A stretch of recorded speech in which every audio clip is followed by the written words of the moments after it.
Innal hamdalillah nahmaduhu wa nasta'inu wa nastaghfiruh wa na'udzu billahi min syururi anfusina wa min sayyiati a'malina. May yahdihillahu fawal muhtadi wa may yudlil falan tajid lahu waliyyan mursyida. Asyhadu an la ilaha illallah wahdahu la syarikalah wa asyhadu anna Muhammadan abduhu wa rasuluh alladzi la nabiyya ba'da amma ba'd. Ikhwatul iman rahimakumullah, alhamdulillah di pertemuan kita yang kedua telah hadir di tengah-tengah kita Ustadz Haji Dadang Setia Budiman LC, yang beliau hadir di tengah-tengah kesibukan dan sedang mengurusi jamaah haji juga. Dan hadir juga di hadapan kita Ustadz Dadang, pemirsa yang hadir di balik layar ini, alhamdulillah juga dalam keadaan sehat ya Pak ya, semuanya sehat ya, alhamdulillah sehat semua. Masih seputar haji dan di kerjasama antara Persis Jabar dan Arisara TV. Mudah-mudahan ada manfaatnya, beberapa info nanti. Kalau tadi kita berbicara tentang bentuk pelayanan dan hadir dari perwakilan Persis Jawa Barat itu Ustadz Bubun. Kali ini hadir Bidgar Haji sendiri dari PW Persis, Haji Dadang Setia Budiman LC. Ustadz gimana? Sehat saja di tengah kesibukan ya? Alhamdulillah. Haji kita kali ini luar biasa sekali, Ustadz. Dari tiap tahun ke tahun itu pasti ada perubahan, kemudian ada kebijakan, kemudian dengan segala teknisnya perubahan-perubahan itu. Kalau pertanyaan pertama Ustadz, ini ada perubahan yang baru nggak dari pemerintah dalam haji hari ini, Ustaz? Bismillahirrahmanirrahim. Langsungnya ya? Langsung. Pada hakikatnya mungkin setiap tahun ada evaluasi ya, terutama dari pemerintah, baik pemerintah Indonesia ataupun pemerintah Saudi sendiri sebagai penyelenggara utama kegiatan ibadah haji seperti itu. Adapun mungkin tadi setiap tahun ada evaluasi, kemudian diantisipasi, otomatis kita yang mengeksekusi di lapangan itu sebagai jamaah itu sendiri bakal terjadi ada miss lah. Kita tidak usah membicarakan yang tadi yang mengikuti alurnya lah gitu. Ini kan kita yang harus persiapkan itu seperti biasanya teknis yang di lapangan yang saat itu juga harus ada solusi gitu kan, seperti itu. Contoh tahun kemarin mungkin tadi Ustadz Bubun sudah membahas sekilas masalah transportasi yang susah gitu kan, otomatis sudah diantisipasi sekarang itu gitu kan, seperti apa menangani atau mengantisipasi ketika busnya menjemputnya susah sehingga jamaah itu untuk mendapatkan konsumsi agak susah. Karena kenapa? Karena akses transportasi masuk ke daerah Ar-Muzna terutama itu sulit, gitu. Sehingga kan ada berita susah kelaparan kayak gitu. Makanya betul kata Ustadz Bubun tadi, harus menyiapkan tadi amunisi. Pertama yang paling utama adalah makanan tadi. Misal di Mekah ini, ya Ustadz ya langsung aja. Di Mekah sekarang kita itu posisinya di daerah Jarwal Ustadz. Jarwal, betul. Jelas beda antara tahun kemarin itu di daerah Mahbazin, sekarang itu di Jarwal. Daerah Jarwal lebih jauh atau bisa dikatakan lebih jauh juga. Karena untuk Mahbazin itu akses ke Haram agak lumayan mudah. Gitu ya. Tinggal kalau dulu itu dari keluar dari terminal masuk ke Salam ya, langsung lurus itu kan Pasar Seng lurus itu tembusnya ke Mahbazin. Kalau Jarwal ini dari kiri, pokoknya King Abdul Aziz pintu itu ya, pintu utama itu ke kiri ini perluasan, nanti kita akan keluarnya di perluasan karena perluasan itu kan posisi sebelah gini ya. Nah, perluasan sebelah sini itu kita ada terminal Jarwal, nanti ada akses untuk bis untuk mengangkut jamaah dari pemondokan kita Indonesia, gitu ya. Kita dapatnya di sektor biasanya kalau nggak salah untuk yang tahun ini untuk Jawa Barat ya, khususnya mungkin di sektor 6. Sektor 6 gitu ya. Sektor 6 itu semua di daerah Jarwal. Di situ ada nomornya, nanti ada nomor 602, 603, 604, itu mulai angka 6, 3 nomor itu, Zat. Di situ nanti bisa dilihat mungkin perbedaan antara daerah Mahbajin yang tahun kemarin sama yang sekarang di Jarwal ini jelas beda. Tadi kata Ustadz, ada kebijakan baru, berarti beda sekarang di Jarwal dapatnya untuk jamaah haji Indonesia, khususnya di Jawa Barat itu di sektor 6. Gitu. Nah, bagi para calon jamaah haji yang berada di Jawa Barat, mungkin antisipasi dari sekarang nih, Jarwal di daerah mana? Dari keluar Masjidil Haram nih, misalkan nanti posisinya Pak ya, triknya gini, Bapak begitu sampai, kan nanti dari Jakarta, ini gelombang, misalkan gelombang 2 misalnya, berarti kita akan melaksanakan ihlal ihramnya nanti di atas pesawat. Otomatis dari bandara pun udah siap-siap, biasanya ke bawahannya dulu sudah dipakai kain ihramnya, gitu ya. Kemudian di pesawat nanti instruksi ketua rombongan atau juga diinstruksikan oleh ketua regu juga, nanti kita akan memulai ihlal ihram kapan, kemudian melengkapi pakaian ihramnya kapan juga, nanti atas pesawat itu, gitu ya. Ya biasanya kalau dari bandara mah agak lumayan dingin, jadi bawahannya dulu mungkin yang akan dipersiapkan. Kemudian ihlal ihram, kemudian biasanya dari landing pesawat ya, yang khusus yang gelombang 2 nih ya, kemudian dia akan posisinya ke hotel dulu pasti. Landing pesawat, nanti kita tidak usah ngurus koper, nanti ada petugas yang mengurus. Makanya nanti kalau di bandara ada petugas yang berseragam, itu tidak usah sungkan. Misalkan, Pak mau dibawain, apa bawain aja. Itu petugas yang resmi. Jadi kadang jamaah Indonesia suka takut, apalagi yang sepuh. Ayo gitu, siun TKW, siun naon gitunya. Itu tuh jangan sungkan, minta bantuan aja, minta arahan. Dari sini kemana Pak? Dari sini kemana Mas? Kalau masih muda gitu ya. Kalau ibu-ibu itu biasanya tim dokter, tim handling yang di situ yang memang sudah dikontrak oleh pemerintah Indonesia. Itu orang Indonesia saja? Orang Indonesia pastilah. Itu karena berbagai elemen itu biasanya dari penduduk, dari mukimin orang Indonesia yang mukim di sana, nanti ada seleksi petugas jamaah haji.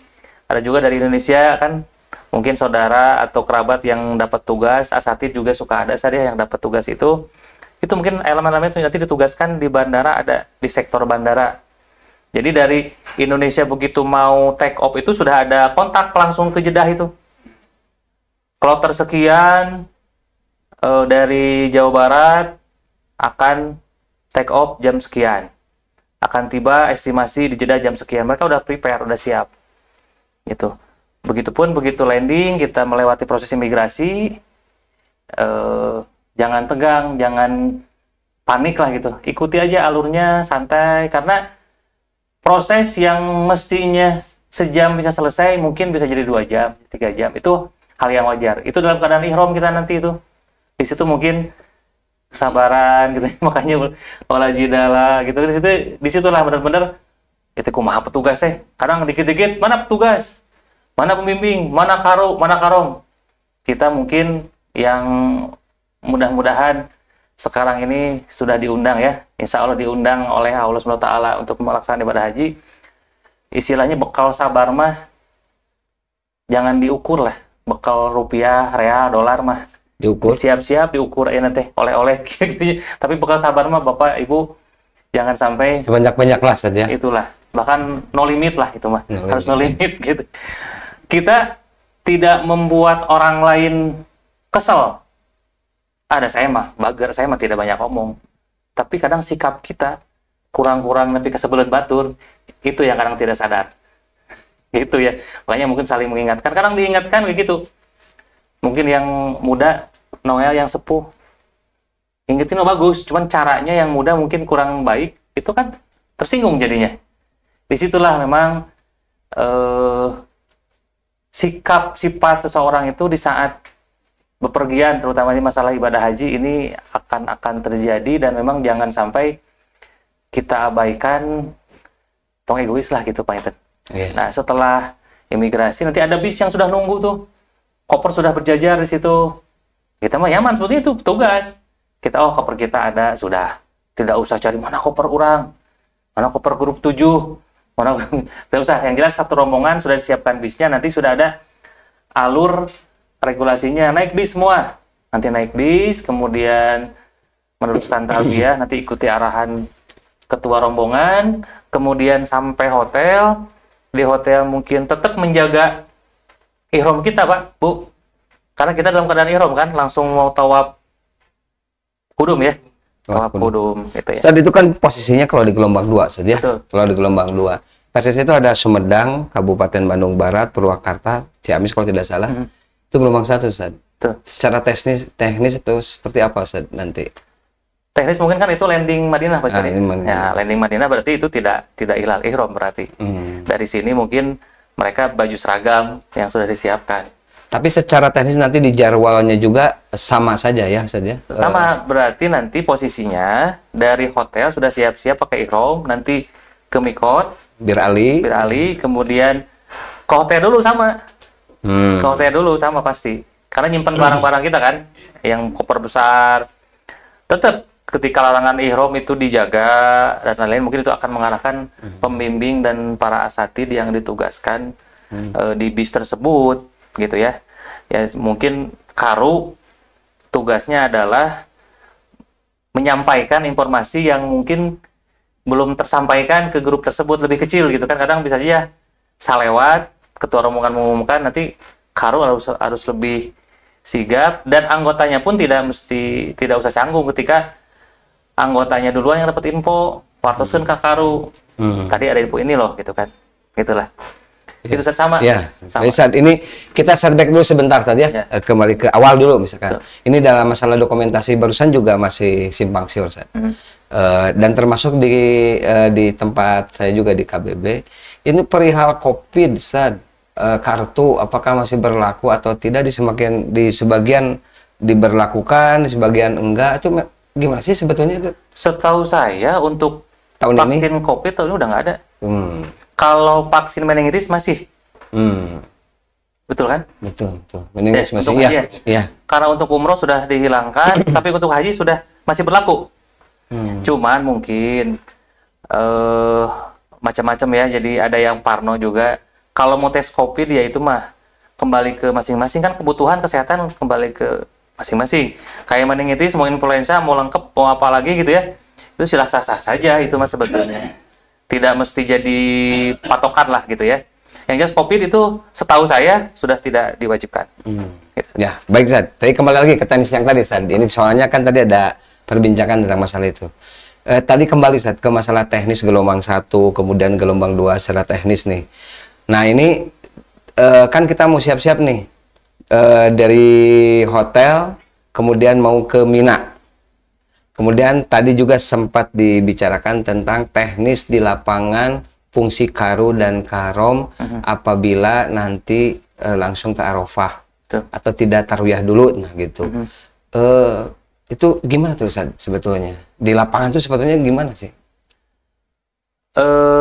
Teknis di lapangan kan beda dengan keinginan kebijakan tadi intern kita, misalkan ya rombongan kita ini sudah akan tarwiyah misal, ketika di lapangan tiba-tiba sulit untuk melaksanakan hal itu, ya nanti itu ada kebijakannya di ketua di pembimbing utama mungkin ya, pertama dalam bab fikihnya ya, bab kebijakan kebijakan secara fikihnya, secara kan mungkin akan berdialog dengan Rois Sapar lah ya, mungkin ya, di situ kan ada pembimbing utama ya, kita mungkin koordinasi dengan beliau seperti apa teknisnya.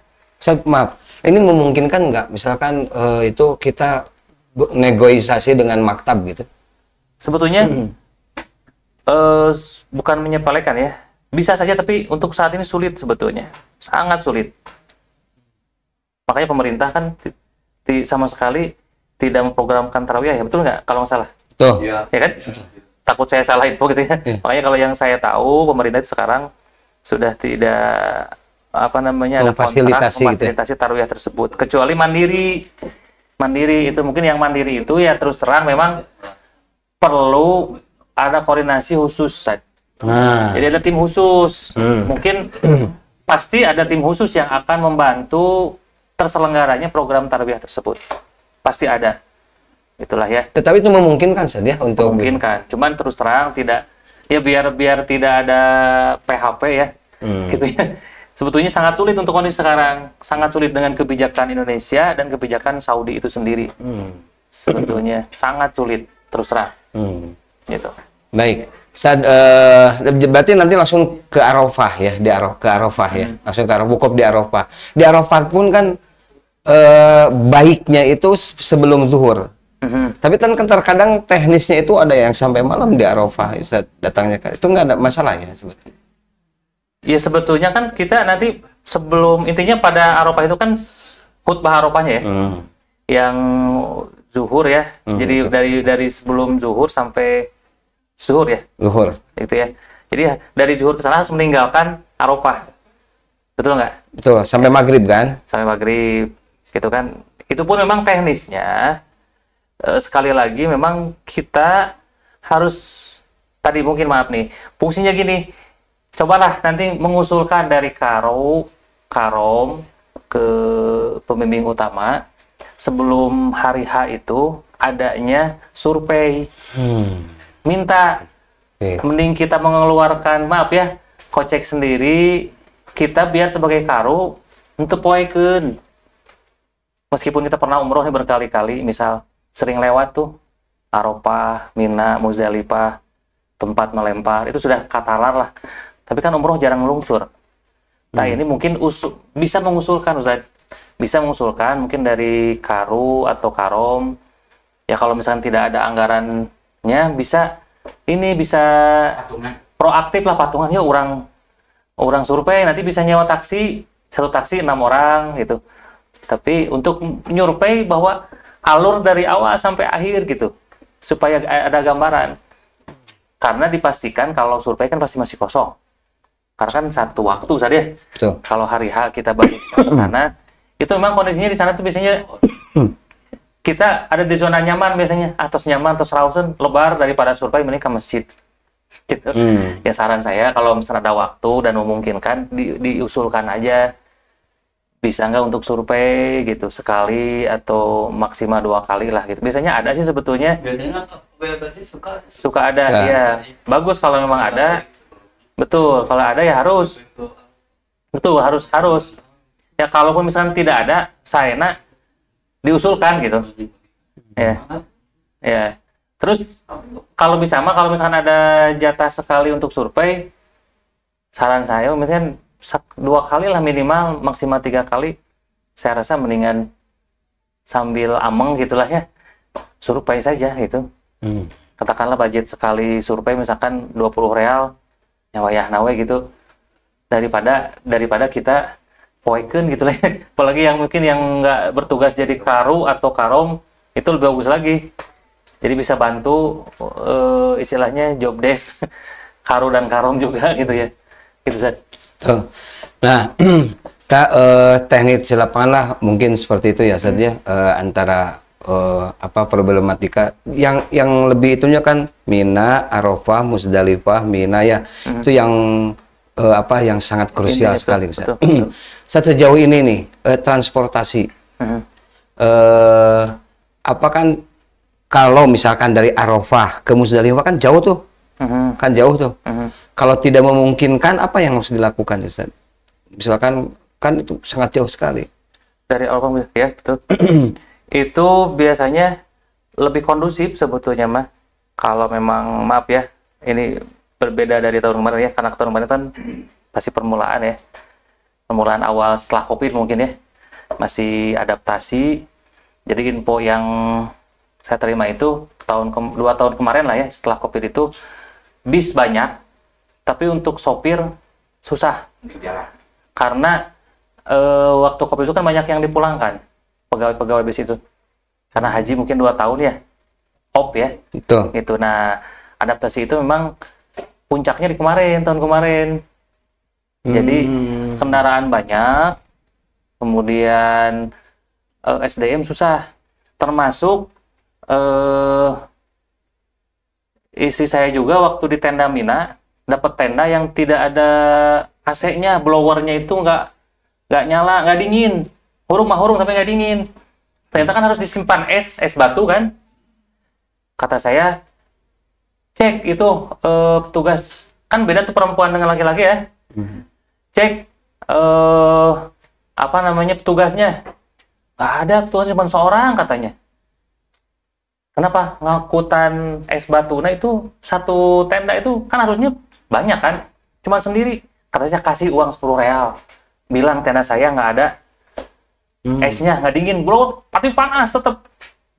Teknisnya minta esnya itu stok es banyak. Cuman SDM-nya yang kurang. Ya kita mah istilahnya ada rezeki mah ya. Ngasih 20 sampai sodako. Tuh tenda saya nggak ada, blowernya nggak nyala. Kasih es, tinggal merudukkan es sakarung, udah nyala, dingin, aman sentosa.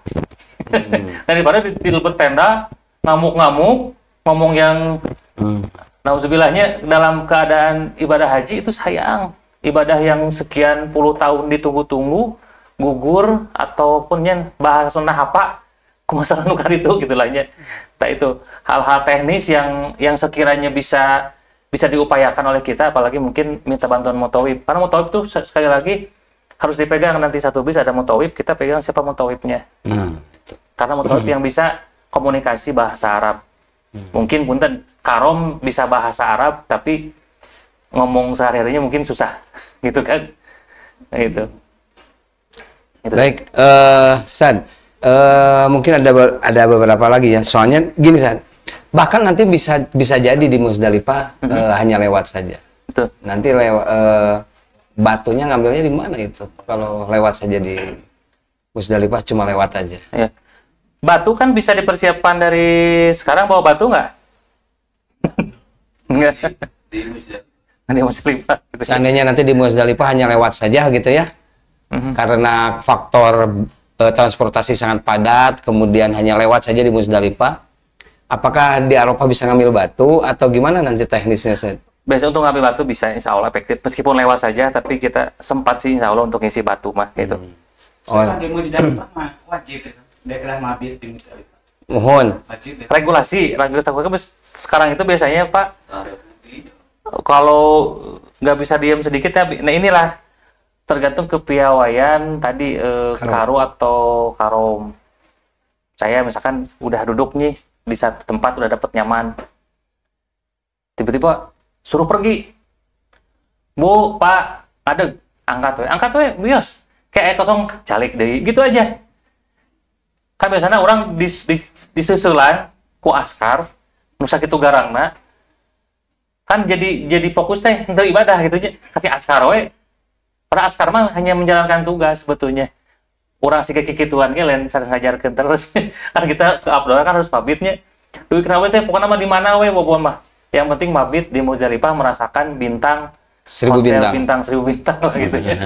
Di situ memang nikmat pisan. Nikmatnya di situ. Gitu.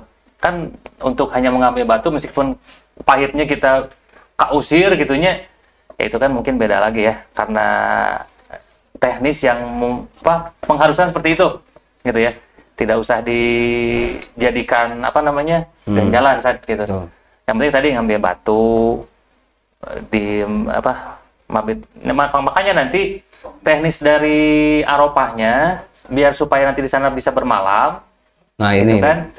Teknisnya kalau misalkan bis memungkinkan ya bis Vios gitu. Tapi kan nanti kalau tidak memungkinkan bis susah, mending jalan saja. Dari Arafah ke Musdalifah, Ustaz? Iya. Banyak yang jalan itu. Minimal 1 rukuk. Jangan misalkan sendiri aja gitu. Saya dari bis Arafah Musdalifah, kita teh sami sareng bis Mina. hotel haram gratis gitu. Mohon itu fasilitas semua. Ya. Makanya tadi Pak gini, misal kita satu rombongan dari Mina ke Arafah bis itu misalkan. Itu dari Arafah ke Muzdalifah pun itu bis itu juga sebetulnya.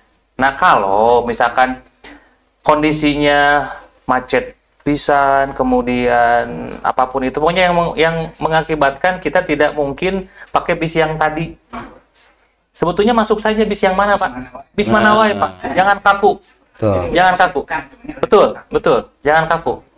Meskipun di bis nanti begitu, ya inti nama tahun kemarin itu sepertinya solusi seperti itu jadi solusi, Pak. Karena daripada telat ke Muzdalifah, mendingan ambil opsi itu.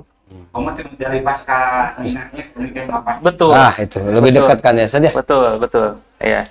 Gitu. Baik, Bapak Ibu sekalian, itu saja mungkin, Ustaz. Boleh. Teknis secara ibadah, mungkin nanti ada sesi yang ketiga ya untuk seputar haji dan informasi terkini. Ada sesi ketiga. Untuk hari ini kita cukupkan sekian aja dulu. Ustaz, sebagai statement closing, bekal apa untuk para jemaah haji dan wabil khusus untuk Karu dan Karom, Ustaz? Ya. Sebelumnya selamat mungkin atas terpanggilnya untuk tahun ini. Kita manfaatkan yang terbaik panggilan Allah Subhanahu wa taala ini dengan semaksimal mungkin. Itu yang pertama, tadi bekal sabar, 3S, sabar, sabar. Itu yang paling fondasi utami. Kemudian juga mental yang biasanya yang terlihat itu ketika jadi musafir ya, kita ke safar itu biasanya mental seseorang, isinya goreng seseorang itu muncul gitu ya, keasliannya muncul. Itu otomatis tadi leah manah itu adalah kunci utama. Jadi tadi dari sabar pasti akan leah, akan memaklumi sikap dalam satu gergu terkhusus gitu ya, sehingga tadi ketika selesai, ketika kita bisa sabar dan bisa leah manah dan bisa mengoptimalkan panggilan Allah ini, sebetulnya yang terbaik dan memang itulah surga balasannya dan mabrur gelarnya. Itu mungkin terakhir kita ketika sudah mencapai mabrur, itu bisa menjaga kemabruran tersebut, karena pada hakikatnya mabrur itu diperlihatkan dalam kehidupan sehari-hari. Betul, bukan ketika hasil di sana itu, aduh alhamdulillah haji beres, gelar haji gitu. Tapi mempertahankan gelar mabrur itu susah. Bagaimana kita meningkatkan sedekah kita, ibadah kita, dan lain-lain sebagainya, terutama hal ibadah, itu mungkin yang perlu kita persiapkan dari sekarang. Seperti itu. Bab oleh-oleh mah itu udah hal lumrah lah itu mah ya. Harus dipikirkan, tapi jangan sampai hal itu mendominasi dari hal yang tadi. Itu mungkin. Terima kasih, Ustaz. Baik, selain ikhlas, ibadah berdasarkan tuntunan, secara yang paling penting dari semua adalah 3 hal. Sabar, dan sabar mesti yang unlimited. Assalamualaikum warahmatullahi wabarakatuh. Assalamualaikum.